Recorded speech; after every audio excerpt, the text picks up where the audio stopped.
Chers frères et sœurs, chers enfants qui préparez déjà, vous mettez en route vers la première communion, les lectures de ce jour nous parlent d'un grand festin de noces que Dieu prépare pour nous et qu'à la fin des temps, nous serons tous réunis dans son amour. Parfois, on se demande comment ce sera au ciel. Peut-être vous êtes déjà demandé, non, les enfants? Le ciel, comment ce sera? Enfin, on se dit ça sera long, surtout vers la fin. Voilà. Mais en fait, il n'y aura pas de fin.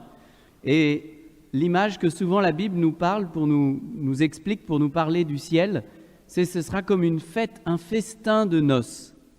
C'est super si vous avez pu aller ces derniers temps. Maintenant, il n'y en a plus beaucoup, mais on a eu quand même quelques beaux mariages et on a pu aller à des fêtes de mariage. Quelle joie! C'est la joie de l'amour. Il y a une joie particulière dans un mariage, vous ne trouvez pas? C'est extraordinaire. On chante, on danse, on joue, on rit, on a des amis et puis c'est la joie de l'amour qu'on célèbre. Eh bien, au ciel, ce sera la joie de l'amour de Dieu pour chacun et chacune d'entre nous et pour toute l'humanité qu'on célébrera. Ce sera les noces de l'agneau, nous dit la Bible. Jésus, c'est l'agneau de Dieu, celui qui a donné sa vie pour nous sur la croix, qui se donne à nous même en nourriture à chaque messe, avec son corps, son sang livré pour nous donner la vie, tellement il nous aime. Vous savez, dans un mariage, on dit « Je te reçois comme époux, je me donne à toi comme épouse. » Je te reçois comme épouse, je me donne à toi comme épouse. Vous connaissez certainement, voilà, vous avez déjà assisté à des mariages et vos parents aussi ont prononcé ces mots-là. Ça signifie que dans l'amour, il y a la joie du don. Et Dieu, pourquoi on prend cette image qu'il se marie, qu'il fait des noces avec nous? Parce qu'il se donne complètement à nous. Il se livre entièrement. Il est l'amour en personne. Alors ça, ce sera le ciel, la joie du royaume. Alors d'ici là, vous allez me dire, ici-bas, comment on fait? Eh bien, justement, on a un jour particulier dans la semaine, c'est le dimanche, où on se rassemble, comme on le fait aujourd'hui, dans la joie pour célébrer les noces, justement, de l'agneau. L'union de Dieu avec son peuple. Le don que Dieu nous fait dans son amour, c'est la messe, et on va pouvoir communier. Et vous, d'ici quelques semaines, vous vous préparez pour recevoir aussi le corps du Christ. Ce sera comme à chaque dimanche, on fête finalement une fête d'un grand mariage, le plus grand qui soit, le mariage de Dieu avec l'humanité, qui s'est engagé avec nous jusqu'au bout. C'est pour ça que c'est une fête, c'est pour ça qu'on s'habille bien, voilà, on est dans la joie pour aller à la messe chaque dimanche, célébrer notre Dieu et avoir un avant-goût du ciel, recevoir déjà la joie du royaume. Puis on ne travaille pas le dimanche autant que possible pour avoir du temps pour célébrer aussi la joie de l'amour de Dieu pour nous, la joie de l'amour en famille, la beauté de la création, rendre grâce à Dieu pour tout ce qu'il nous donne. Donc c'est magnifique. Et puis, la Bible nous parle aussi d'une salle des noces.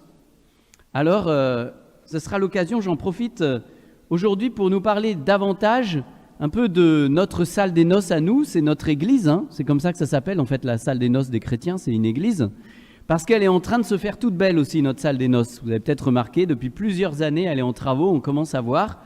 Et dans un an, un peu plus, pour Noël 2021, on va avoir la grande joie de retrouver notre église, ou plutôt de la découvrir comme on ne l'a jamais vue, entièrement resplendissante, refaite à neuf, etc.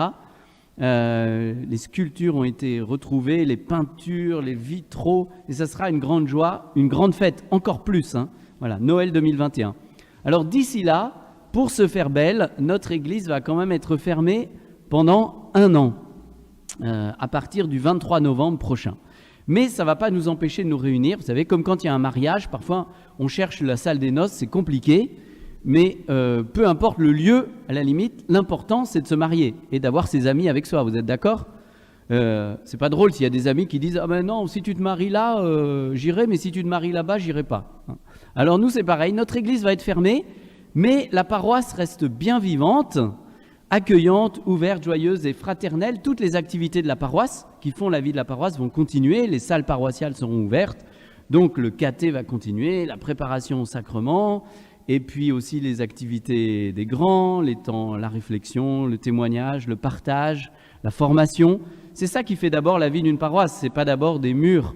Bien sûr, les murs sont importants, ils sont précieux, mais l'essentiel est quand même ce que nous vivons entre nous. Cette communauté de foi, de partage, de fraternité qui nous réunit autour du Christ. Plutôt, le Christ nous réunit ensemble pour déjà goûter ses noces à chaque fois qu'on se retrouve dans son amour.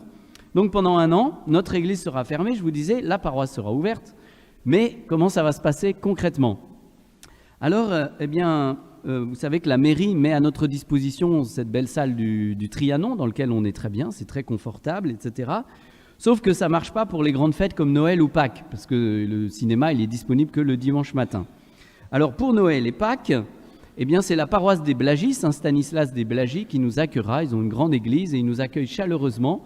Donc on est très heureux de vivre aussi un temps comme ça particulier où on pourra célébrer avec eux, aller à la rencontre et découvrir la richesse, la diversité de l'église à travers la richesse et la diversité de ses membres. Donc on ira aux Blagis. Pas seulement pour Noël et Pâques, on préparera Noël et Pâques aussi avec eux, parce que c'est important de vivre vivre ces temps forts, pas seulement ponctuellement. Donc, à partir du 29 novembre prochain, le premier dimanche de l'Avent, on va se mettre en route vers Noël et on ira à ce moment-là à l'église des Blagis, le dimanche matin, à 9h, 11h, ce sera les mêmes horaires, faciles à retenir, jusqu'à Noël. Et pareil pour le carême et Pâques qu'on fera aux Blagis. Et puis, entre-temps, pour le temps qu'on appelle ordinaire, on ira au Trianon à 9h et à 11h le dimanche matin. Il restera quand même une messe ici dans les salles paroissiales le samedi soir à 18h. Voilà. Et puis le dimanche soir à 18h30, on a aussi une messe animée par les jeunes. Et là, elle aura lieu toute l'année au Blagis, puisqu'on ne peut pas la faire au cinéma du Trianon. C'est plus simple de la faire au Blagis. Voilà, donc on se réjouit de retrouver notre église d'ici un peu plus d'1 an. Et d'ici là, on se réjouit aussi de vivre un temps qui sera un peu particulier, mais on va éprouver la joie de découvrir que la paroisse est beaucoup plus que des murs, mais c'est notre amitié, notre fraternité, et découvrir aussi une autre communauté paroissiale, et puis continuer de cheminer ensemble. Le Seigneur veut vraiment nous préparer pour ces noces de l'agneau. Il est avec nous.